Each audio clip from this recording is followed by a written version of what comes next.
ओम श्री राम राम रामेति रमे रामे मनोरमे सहस्रनाम तत्तुल्यम राम नाम वरानने। ओम नमः शिवाय नमः शिवाय नमः शिवाय नमः वाय नमः शिवाय। हम आज दक्षिण भारत से लेके हिमालय तक और पूरा विश्व का एक जागरूक और एक विश्व को एक करने में और पूरा भारत को विश्व गुरु बनाने में हम जो मुहिम चला रहे हैं विश्व गुरु भारत, वैसे ही हमारे साथ आज रसिक पीठाधीश्वर महंत जन्मेजय महाराज जी का आज हम साथ में हैं और world NRI social and cultural association का भी अंतर्राष्ट्रीय अध्यक्ष है। और महंत जन्मेजय महाराज जी हमारे साथ पूरा महाराष्ट्र में, दक्षिण भारत में और उत्तर भारत में और नेपाल में और कई देशों में बहुत बहुत अच्छा सा अपना जागरूक का काम कर रहे हैं और इनके साथ बहुत अच्छे अच्छे विभूतियां काम कर रहे हैं। अभी विश्व प्रवासी दिवस का आयोजन होने जा रही है और बहुत संतों का आगमन होने जा रही है। आज हम उनकी भाषा में, उनके ही सोच में ये पूरा विश्व में हम विश्व गुरु भारत कैसा बने और हम लोग जो संकल्प लेके चल रहे हैं वो 1008 शिवलिंगों के साथ साथ और अभी श्री राम का नाम लेके और हम कैसे भारत को आगे बढ़ाएं और राम जी रामेश्वरम के साथ जैसा विश्व को जोड़ा है ऐसा ही हम जन्मेजय जी के साथ आज विश्व का एकीकरण और विश्व में शांति कैसा रहे और विश्व में भारत विश्व गुरु कैसा बने उसके बारे में हम महाराज जी से ही जानेंगे। महाराज जी आपके तरफ से हमको थोड़ा इसके ऊपर थोड़ा ज्ञान का प्रसादन करें। जय सिया राम, जय सिया राम, जय सिया राम। सीतानाथ समारंभाम रामानंदार्य मध्यमाम अस्मदाचार्य पर्यंताम वंदे श्री गुरु परंपराम। मंगलम कौशलेन्द्राय महनीय गुणाब्धये चक्रवर्ती तनुजाय सार्वभौमाय मंगलम। हम इस समय जहां बैठे हैं अयोध्या में भी श्री रामानंद संप्रदाय के मूल रसिक उपासना की मूल पीठ, रसिक पीठ श्री जानकी घाट बड़ा स्थान अयोध्या। अयोध्या अपने आप में ही महत्वपूर्ण है। अवध धाम धामाधिपति अवतारण पति राम सकल सिद्धपति जानकी दासन पति हनुमान। अयोध्यापुरी मस्तके हम लोगों की शरीर में समग्र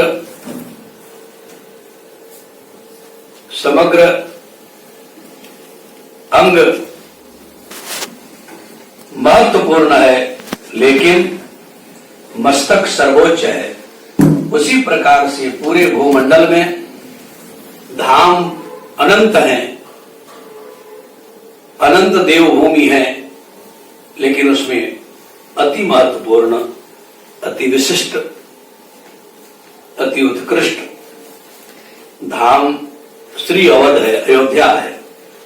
संपूर्ण श्री रामचरितमानस में गोस्वामी जी ने केवल एक जगह पर अयोध्या वर्ड का प्रयोग किया, अयोध्या शब्द का प्रयोग किया। नारदादि सनकादि मुनि सा दर्शन लागी कोसलादि सा दिन प्रति सकल अयोध्या वही देखी नगर विराग विसरावई। देखी नगर विराग विसरावई। इतना महत्वपूर्ण समझा। मैं जहां तक मानता हूं हमारी सोच, हमारा संकल्प, हमारा अभियान कोई वर्ण विशेष के लिए नहीं है, वर्ग विशेष के लिए नहीं है, कोई जाति और संप्रदाय से बाधित नहीं है या सीमित नहीं है। हमारा संकल्प पूरे राष्ट्र के लिए है, पूरे जीव मात्र के लिए है। सभी वर्ण और वर्ग उसमें समाहित है, जीव मात्र समाहित हैं, कण कण और रज रज समाहित हैं। मैं संकल्प करता हूं, सर्वे भवन्तु सुखिनः, सर्वे सन्तु निरामयाः, सर्वे भद्राणि पश्यन्तु मा कश्चित् दुर्भाग् भवेत्। पूरा राष्ट्र का मंगल हो जाए, पूरा राष्ट्र सुखी हो जाए, पूरा राष्ट्र अमन चैन से सुख और समृद्धिशाली बनकर जीवन यापन करे और भगवत समर्पित हो जाए। हमारे ध्येय और गे जो भी है सो भगवान के लिए है। भागवतकार कहते हैं, अरे मन, अरे चित्त, श्री मुरारी के चरणारविंद में एकाग्र चित्त करके चिंतन करो। अरे चित्त चिंतय चिरं चरणो मुरारे, पारं गमिष्यसि यतो भवसागरस्य, पुत्राकलत्रमितरे नहि ते सहाया, सर्वं विलोकये सखे मृग तृष्ण कामा। सभी तृष्णावत हैं, लेकिन एक तृष्णा रहित जीव ही मुक्त हो सकता है। जीवन की स्थापना, जीवन की उत्कृष्टता यही है कि हम येन केन प्रकारेण भगवत समर्पण हमारा हो जाए, हम समर्पित हो जाएं। सरिता जल जल निधि महु जाई, होई अचल जिमि जीव हरि पाई।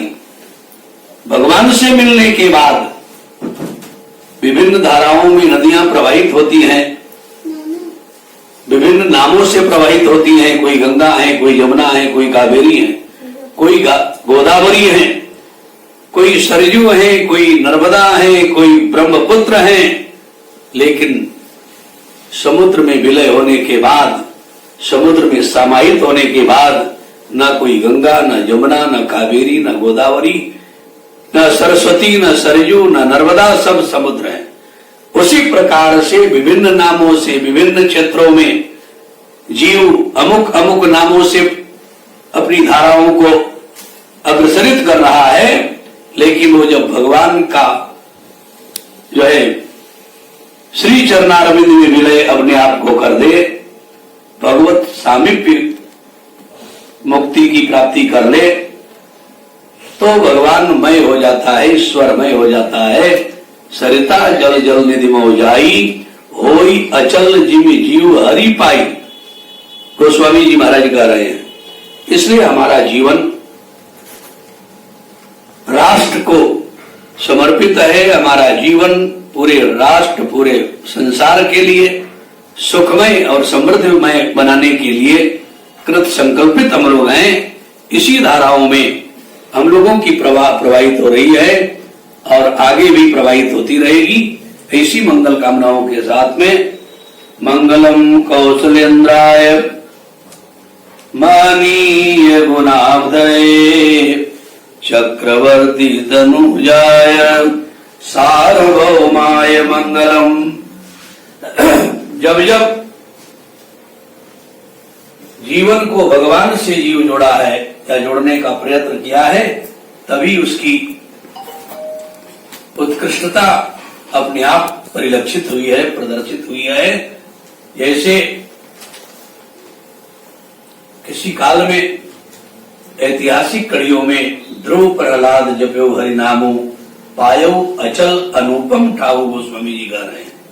ध्रुव और प्रहलाद आदि शबरी, गीध, अजामिल आदि भगवान से और भगवान में विलय होकर के अपनी उत्कृष्टता को अग्रसरित किए हैं। उसी शैली में जीव को जीना चाहिए और मानसिकता ये होनी चाहिए कि महान संकल्प होना चाहिए। हमारा संकल्प महान हो जाए। महान का अभिप्राय इतना ही है, अपने स्वार्थ से नीत न हो, परहित बस जिनके मन माही, तिनका जग कछु दुर्लभ नाई। परमार्थ की सोच हो, परहित की सोच हो और परहित के लिए अपना जीवन भी उत्कर्ष जीवन का भी जो है समर्पण करना पड़े। देश की एकता अखंडता के लिए, धर्म की एकता बनाए रखने के लिए और धर्म के लिए, देश की एकता अखंडता के लिए अपना जीवन को भी समर्पण करना पड़े, तो पर भी हम पीछे न हटे, ऐसा हमारा महान संकल्प हो। संकल्प और विकल्प दो ही होता है। सृष्टि में ब्रह्मा जी ने मात्र दो वस्तु का ही आज तक निर्माण किया है, सुख दुख पाप पुण्य दिन राती, साधु असाधु कुजाति सुजाति, दानव देव ऊंच यरु नीचो, अमीय सुजीवन माउर बीजो, माया ब्रह्म जीव जगदीशा आदि। इसलिए हमारे जीवन का संकल्प महान हो और भगवत समर्पित हो।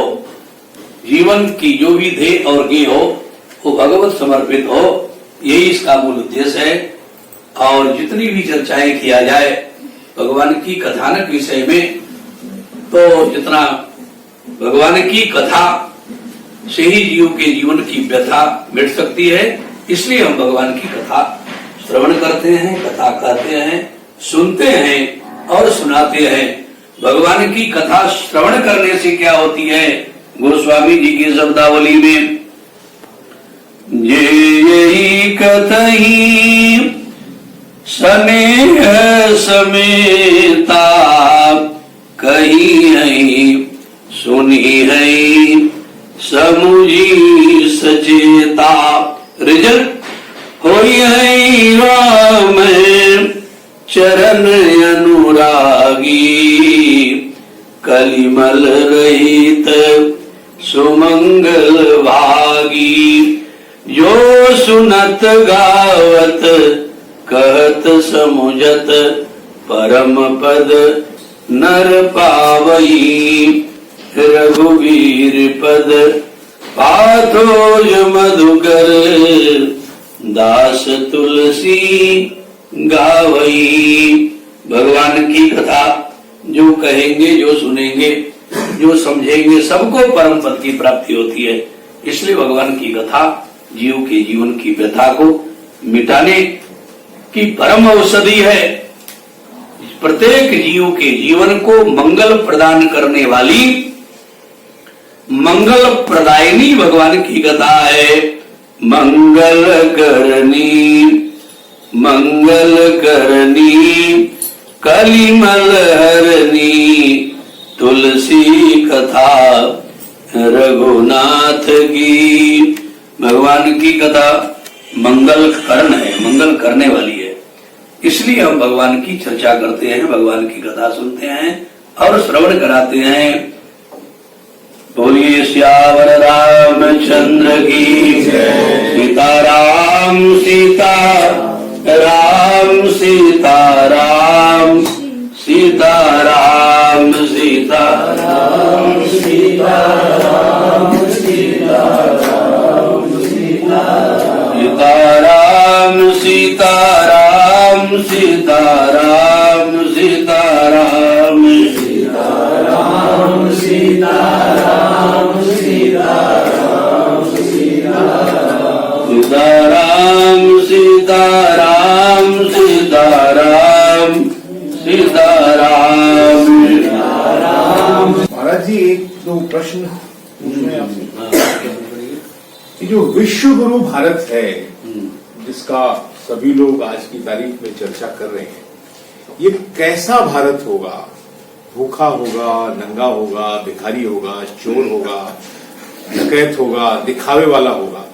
और जो आज की डेट में है, तो इसको अपन कैसे हम लोग मिलकर के दूर करेंगे? क्योंकि जो मुझे समझ में आता है कि विश्व गुरु भारत जब भी बनेगा, कुछ लोग कहते हैं है, था, रहेगा, मैं इसको काटता हूं। क्योंकि जिस दिन विश्व गुरु यानी कि सारी समस्याओं का निराकरण करने का उसके पास बुद्धि, विवेक और व्यवस्थाएं होनी चाहिए। इस पे और उत्तर यही जीवन है हमारा। जीवन ही एक प्रश्न है और सारा विश्व के जो क्रियाएं हैं वही उत्तर है। आगे विश्व गुरु की जो आपने बात की है, विश्व गुरु सदैव भारत ही रहा है। भारत का जो संकल्प है, भारतवासियों का जो महान संकल्प है,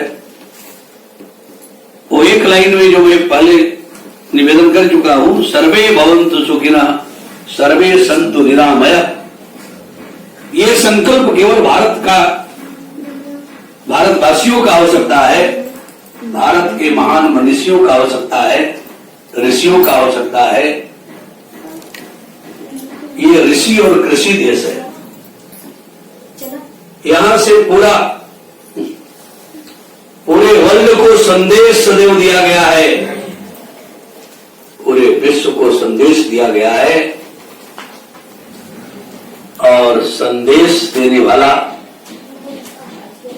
गुरु होता है, संदेश वाहक। वहीं से संदेश दिया जा सकता है जहां ज्ञान हो। ज्ञान वर्धन का मूल स्रोत भारत रहा है और भारत की ऊर्जा शक्ति में सभी समाहित है। यहाँ के एक एक मनीषी ऋषि और जहां भगवान श्री राम का भी अवतरण होता है, लीला पुरुषोत्तम भगवान श्री कृष्ण का भी अवतरण होता है और समग्र देवी देवताओं का जहां अवतरण होता है वो देश भारत है।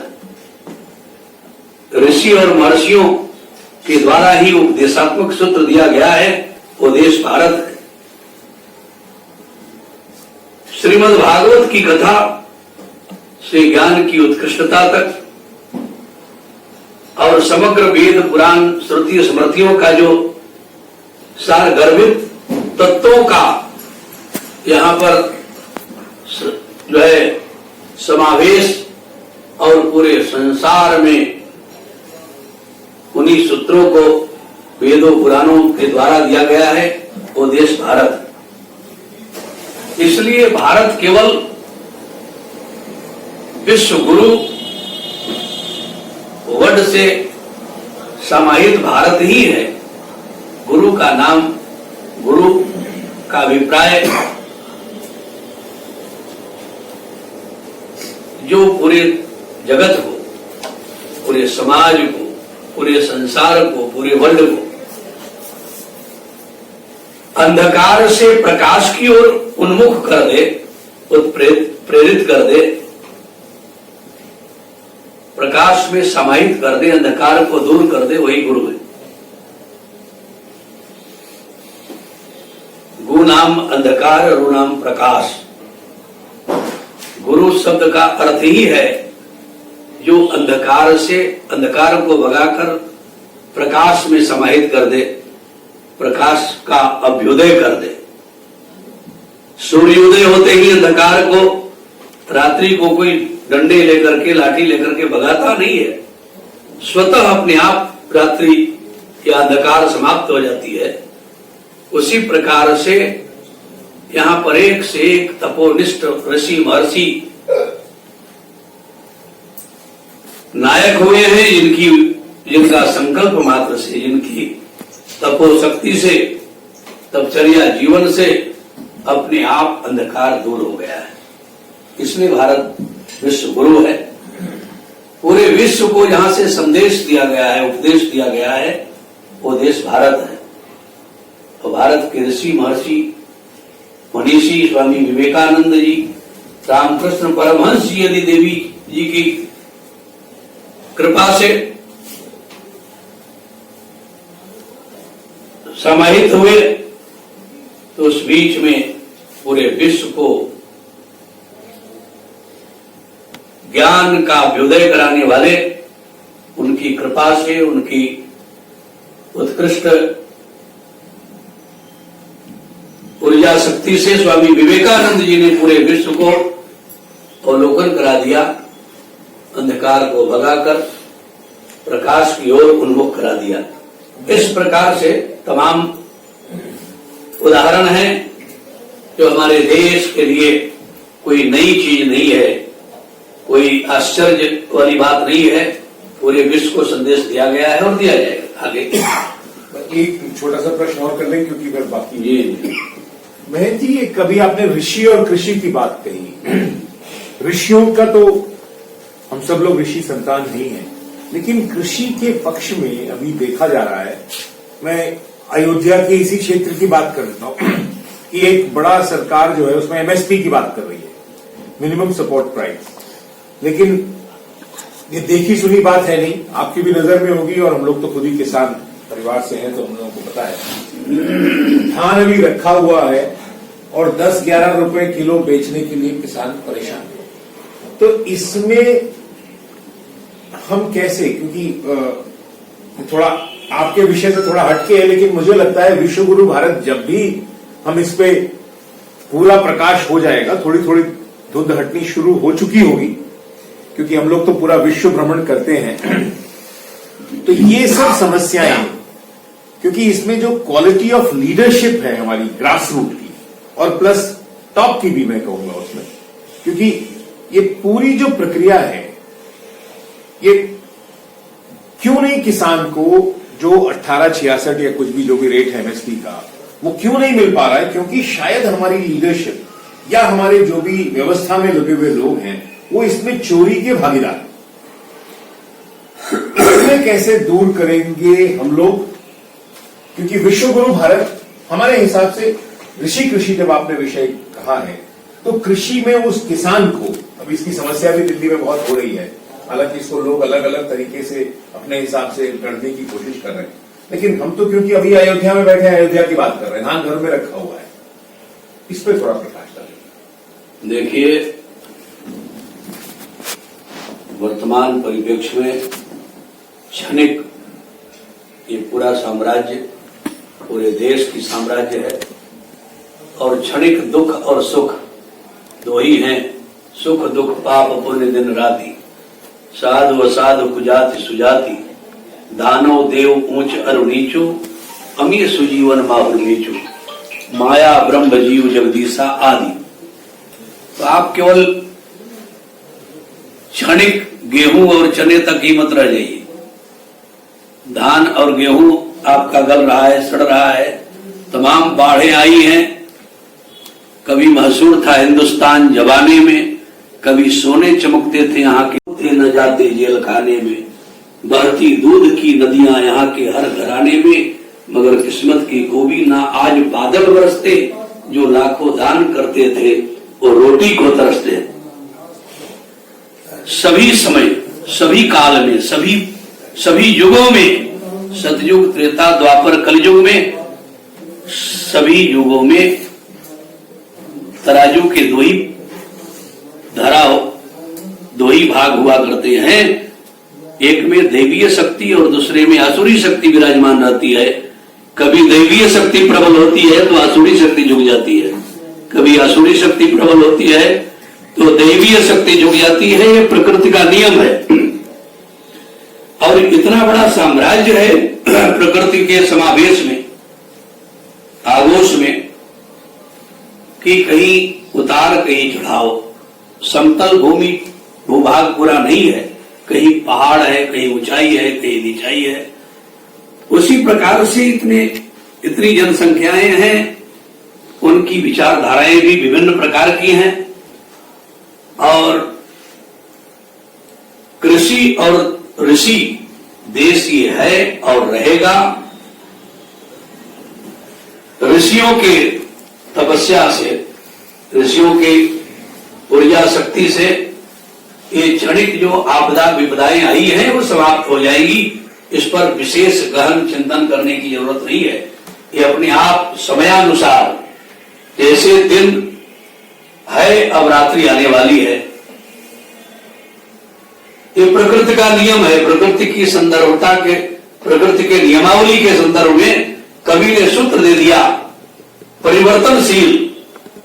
परिवर्तनशील क्या है? कल हंस रहे थे, गा रहे थे, खेलते थे बाग में, ऐश्वर मद में चूर देखे, आज जलते आग में। 2-4 दिन देखी बजाकर अंत अपनी राह ली, मानो हुए ही थे नहीं, यह काल है सबसे बली। संध्या हुई तड़का हुआ, दिन जात आई रात है, जाड़ा गया गर्मी गई, फिर आ गई बरसात है। जन्मी बड़ी बूढ़ी हुई, फिर देह मरघट में जली, जलकर पुनः भस्मी हुई, यह काल है सबसे बली। समय परिवर्तनशील है। इस संदर्भ में काल से कोई बलवान नहीं है। समयानुसार, काल यानी समय, समय से कोई बलवान नहीं है। समय सुहावनी गारी विराज। आपने कथानक विषय में श्री रामचरितमानस के प्रसंगों में धनुष भंग का समय देखा होगा, लीला देखी होगी। सारे राजा महाराजा देव धनुज धरी मनुज शरीरा, विपुल वीर आए रणधीरा। देवता लोग और राक्षस लोग भी राजा का रूप धारण करके जनकपुर में धनुष यज्ञ में आए और सभी लोगों ने एक एक करके धनुष उठाने का प्रयत्न किया, लेकिन शुभ समय जब तक नहीं था तब तक धनुष को तिलभर भूमि न सके चढ़ाई, हिला नहीं सके, डुला नहीं सके। वही ऋषि युग की मैं बात कर रहा हूं कि ऋषि विश्वामित्र जी ने शुभ समय जानकर, विश्वामित्र समय शुभ जानी,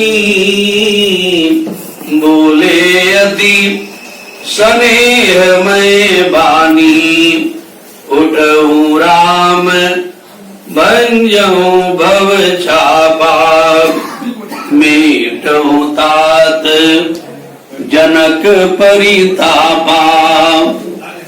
विश्वामित्र शुभ समय जानकर और इंगित किए और समाधान हुआ। शोकाकुल परिवेश में शोक संतप्तता की समाप्ति हुई और हर्षोल्लासित हो गए सब लोग। ऐसे ही कोई विश्वामित्र बनकर जाएगा, ये किसान और धान और कल्याण सब का समाधान होगा।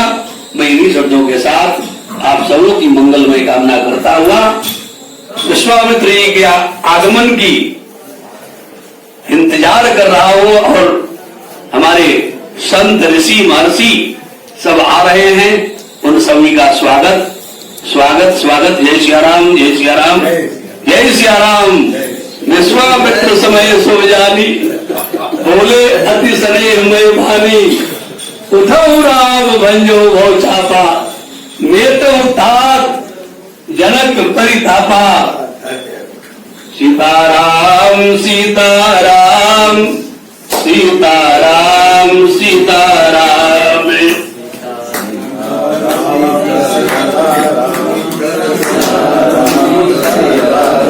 सीताराम सीताराम सीताराम सीताराम।